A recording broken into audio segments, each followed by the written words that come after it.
স্বরাষ্ট্র উপদেষ্টা লেফটেন্যান্ট মোহাম্মদ জাহাঙ্গীর আলম চৌধুরী বলেছেন, 12 ফেব্রুয়ারি জাতীয় সংসদ নির্বাচনের প্রস্তুতি খুবই ভালো। নির্বাচন খুবই উৎসবমুখর এবং অবাধ, সুষ্ঠু ও বিশ্বাসযোগ্য হবে, কোনো শঙ্কা নেই। দুপুরে ত্রয়োদশ জাতীয় সংসদ নির্বাচন ও গণভোট 2026 সুষ্ঠুভাবে সম্পাদনে আইনশৃঙ্খলা রক্ষাকারী বিষয়ক মতবিনিময় সভা শেষে সাংবাদিকদের ব্রিফিংকালে তিনি এসব কথা বলেন। স্বরাষ্ট্র উপদেষ্টা বলেন, প্রায় প্রতিটি কেন্দ্রেই সিসি ক্যামেরা, ড্রোনের ব্যবস্থা রয়েছে। যেসব কেন্দ্রে বাউন্ডারি ওয়াল নেই সেসব স্থানে বাঁশ দিয়ে বাউন্ডারির ব্যবস্থাও হয়ে যাবে বলে তিনি জানান। এবারে নির্বাচন খুবই উৎসবমুখর হবে বলে তিনি আশা প্রকাশ করেন। স্বরাষ্ট্র উপদেষ্টা আরও বলেন, শুধু প্রশাসন নয়, সবার সহযোগিতা দরকার।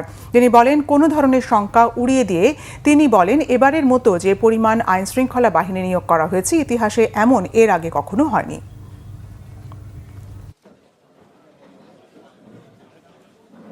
মোটামুটি আমি দেখলাম যে এখানকার পরিস্থিতি খুবই ভালো, কোনো ধরনের শঙ্কা নাই। এইবার মতো যে পরিমাণ আইন শৃঙ্খলার বাহিনী নিয়োগ করা হয়েছে, কোনো ইতিহাসে আপনারা দেখাতে পারবেন আইন শৃঙ্খলা বাহিনী। আরেকটা আপনারা যেহেতু আপনারা অনেক বয়স্ক সাংবাদিক আছেন, আপনারা আগের অন্যান্য নির্বাচনগুলি দেখেন, অন্যান্য নির্বাচনগুলিতে যেরকম সহিংসতা হতো, এবার কিন্তু ওরকম আল্লাহ দিলে এখন কোন ধরনের আমরা আশা করবো যে সামনেও কমে না।